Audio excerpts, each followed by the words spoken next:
Hey! How you doing? Man, I am all good. Welcome. Okay, thank you. Okay. Well, you said that the story had to tell itself regardless of the special effects, and you managed to get there. Yeah, I mean, yeah. what was that like? It's like an hour and a half without anybody else. No, you know, it's the theory behind this movie. And I worked with Mark Protasevich, writer, and Akiva Goldsman.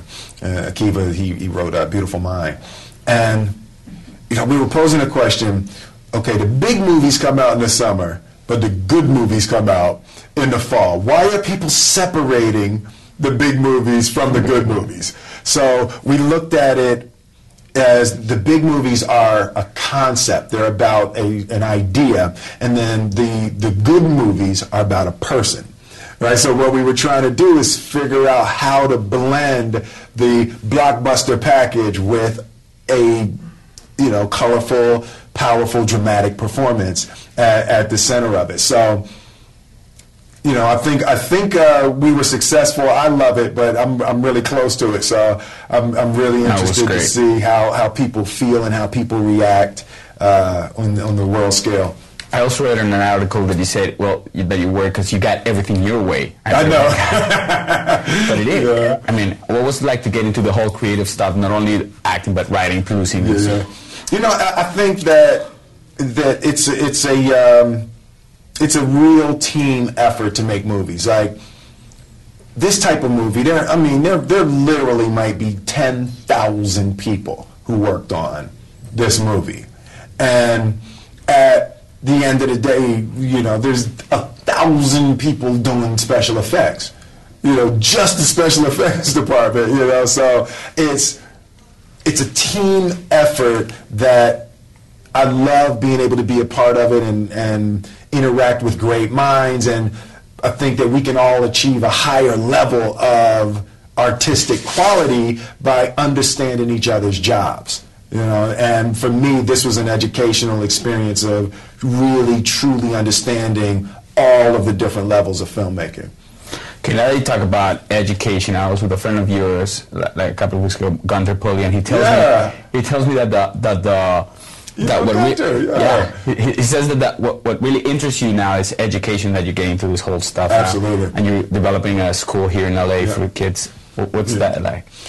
You know, we're trying to develop a school. We started with our children homeschooling, you know, and Jada and I had traveled, and generally when we go around the world, we go to schools and meet children and teachers, and there are a lot of ideas in world education that were absent in the American system, and so there were just ideas that we started to implement with our children, and just a slightly different approach to the order of education. Like there are things that we feel are a lot more important that actually don't get dealt with children at an early age. The concept of being a part of a group is huge.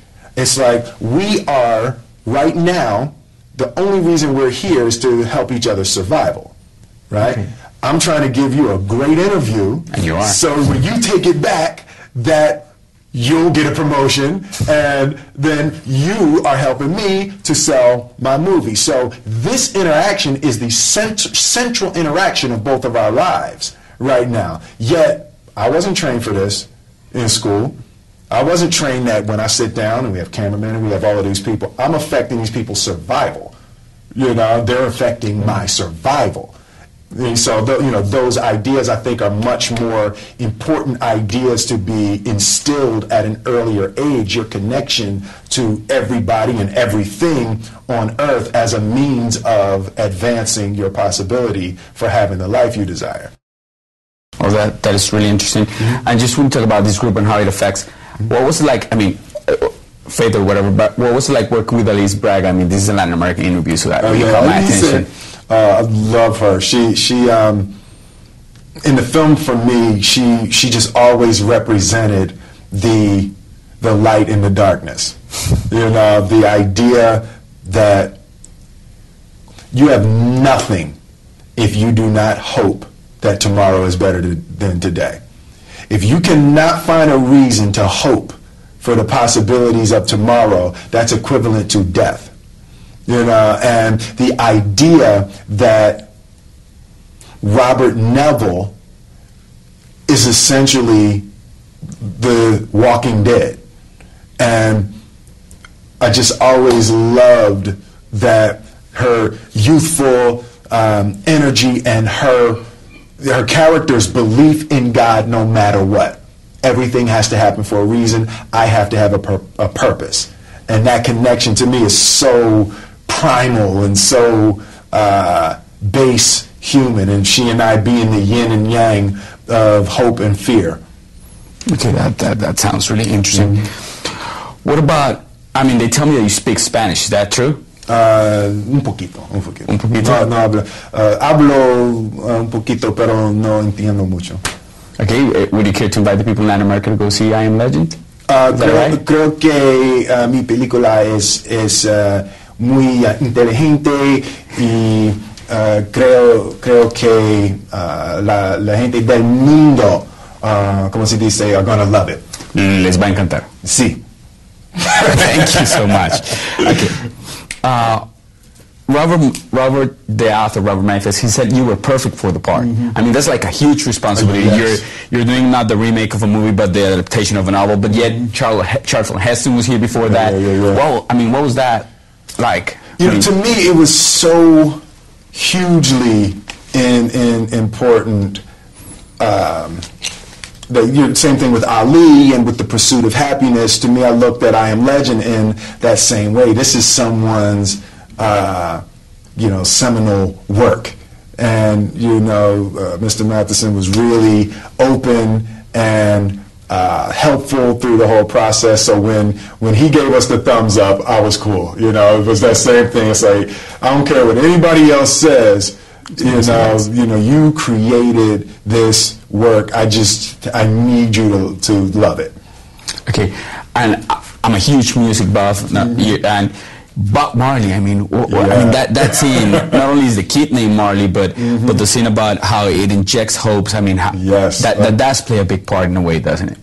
I loved. I've always been a huge fan of Bob Marley. So when this script came along, just one day it clicked. I was like, oh wow, that was kind of Bob Marley's idea. And I think we might have been 2 or 3 weeks into shooting, and I was like, wait a minute, the Bob Marley, this character loves Bob Marley. He's connected to Bob Marley as someone who committed his life to lighting up the darkness.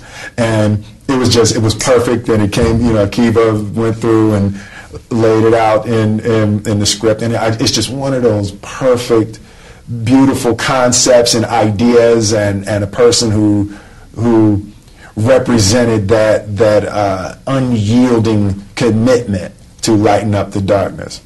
Okay, just to wrap it up, would you say that, I mean, this comes out as an antidote? Would you say, I mean, you just sort of like flipped it all around, and it's sort of like a hoping message for today's world. Would you say that there's a possibility that I Am Legend aims to that situation where people could leave the theater believing that there's a better world? For me, I always look, when I create, there's a quote that Aristotle had in the Poetics.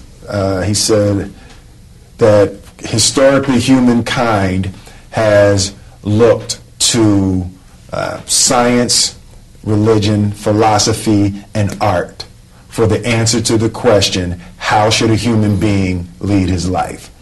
And that is the question that I start with when I try to begin the process of creation.